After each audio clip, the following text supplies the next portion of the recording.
Οι Ελληνοαμερικανοί βουλευτές θα κάνουν ό,τι μπορούν ώστε να αποτρέψουν την προμήθεια των F-16 στην Τουρκία, λέει στην αποκλειστική του συνέντευξη των SKAI και τον Απόστολο Μαγειρία, ο Σαρμπάνης, μέλος της Βουλής των Αντιπροσώπων στις ΗΠΑ, κυρίες και κύριοι. Ο κύριος Σαρμπάνης δηλώνει επίσης πως η συμμαχία του ΝΑΤΟ δεν μπορεί να εμπιστεύεται πλέον τον Ερντογάν, αφού ο ρόλος της Τουρκίας είναι αποσταθεροποιητικός στην Ανατολική Μεσόγειο. Congressman Sarbanes, thank you for being with SKAI tonight. What's your take on the role of Turkey in the region, and what's your position regarding the sale and modernization of F-16 fighter jets to Turkey? Obviously, Turkey continues to conduct very aggressive and provocative actions in the Eastern Mediterranean, the Aegean Sea, with these overflights and other things which are very destabilizing for the region. And they've been doing that for some time.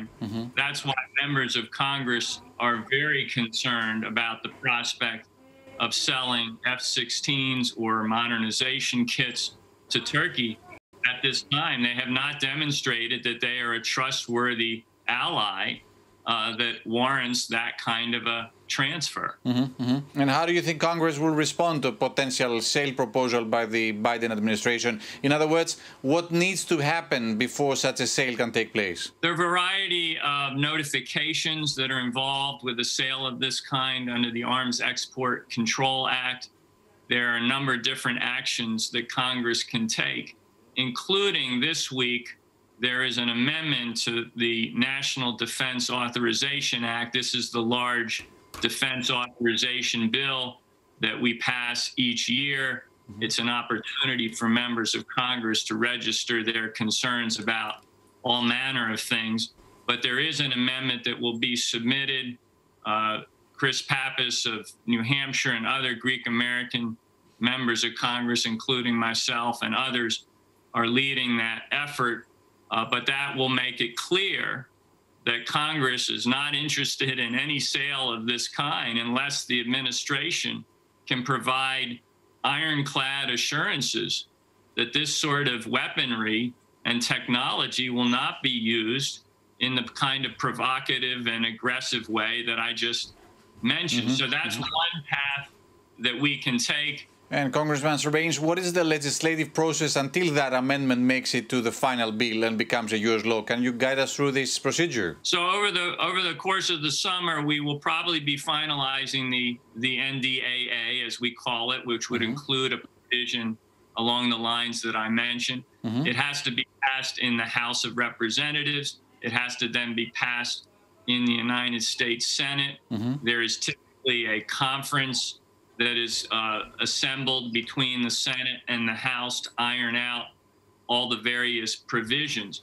But we will push very hard to make sure that that is included in the final legislation to make clear to the State Department, to the administration, that there's high concern in Congress and this has to be taken very, very seriously. And are your colleagues in Congress fully aware of Turkey's aggression in the Aegean and the open threats against Greece for war, for example? I think so. I think there's a high level of education and awareness of the behavior of Turkey over the last few years.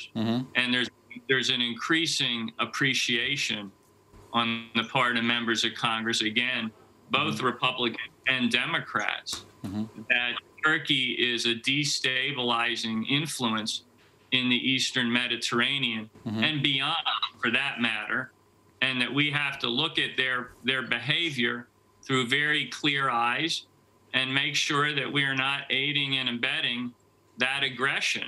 So I think the appreciation among members of Congress, including individuals that are in key positions of influence on various committees, I think that appreciation is deep, and I think it will have a role to play in the coming days. Every day, in every way, President Erdogan demonstrates that he cannot be trusted. He can't be trusted by the United States.